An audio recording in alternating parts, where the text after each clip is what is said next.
UPP में score कैसे बढ़ाएं, ये फॉर्मूला पता लग जाए तो सर मजा आ जाए।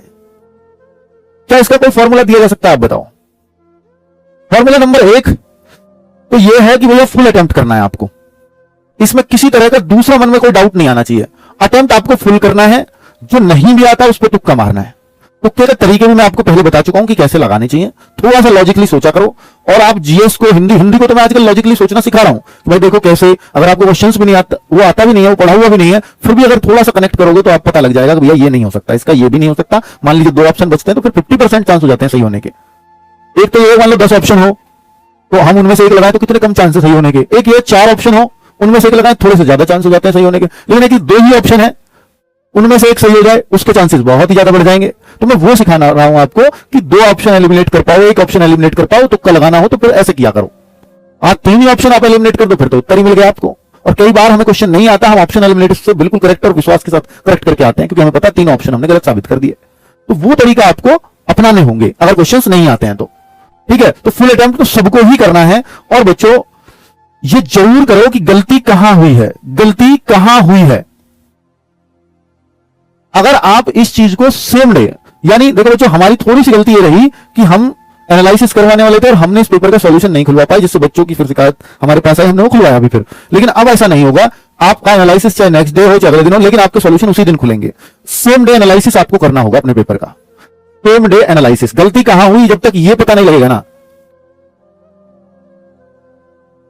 तब तक कोई अर्थ नहीं है किसी भी एनालिसिस का। देखो ये अगर आप पेपर को देने में आपको 2 घंटे लगते हैं तो 2 घंटे एनालिसिस में लगाओ।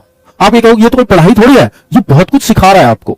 आप करते हो ना पेपर में कि मैं आते हुए प्रश्न को गलत कराया, ये उस चीज को कम कराएगा आपका। आप ये देखो कि भाई देखो मैं मैथ्स में कौन कौन से मुझसे गलत हुए हैं, और आप फिर ये देखो कि यार ये गलत क्यों हुआ, ये तो सही होना चाहिए था। फिर ये सोचो कि मेरे दिमाग में उस समय क्या चल रहा था। बार बार ये बात बोल रहा हूं मैं, रीजनिंग में सेम कि मेरे दिमाग में उस समय क्या चल रहा था जब मैं इस उत्तर को लगा रहा था। तो आपको खुद जवाब मिल जाएगा, भैया मेरे दिमाग में ऐसे भी चलता है। और जब आप ओरिजिनल पेपर में उसको देते हो, यानी दूसरे मौके में आप उस पेपर को दोगे, उस क्वेश्चन उस टाइप का क्वेश्चन आएगा, तो आपका दिमाग उस बात पे काम करता है, अरे यार मैं इसमें ऐसी गलती भी कर जाता हूं, कहीं मैं वो तो नहीं कर रहा इसमें गलती। तो फिर वो आपको गलती होने से बच जाती है। आप कभी आजमा के देखो, इसको होगा। सेम डे एनालिसिस करने से ये फायदा हमेशा होगा, और स्पेशली मैथ रीजनिंग का सेम डे एनालिसिस ये बहुत जरूरी है। और जो क्वेश्चंस आपको अगर आ नहीं रहे हैं, जैसे जो चैप्टर्स सर ये तो मेरे सर के ऊपर से ही जाते हैं, उन चैप्टर्स को मत पढ़ना। मैथ रीजनिंग में एटलीस्ट मत पढ़ना। रीजनिंग में ऐसा चैप्टर होता भी नहीं है। आपके सर रीजनिंग में एकदम कंप्लीट है, बस 1-2 चैप्टर पूर्ण धारणा वाले और ये वाले, ये सबके ऐसे होते हैं। थोड़ी सी और देख लो, एक आध वीडियो बस, इससे ज्यादा मत देखो। ठीक है, सबके ही ऐसे होते हैं। आपके सर नंबर सीरीज में अटक जाता है, सब अटकते हैं। आप बस बेसिक जानो कि हाँ लॉजिक ये ऐसे ऐसे लग जाते हैं इनमें, बस उतना ही।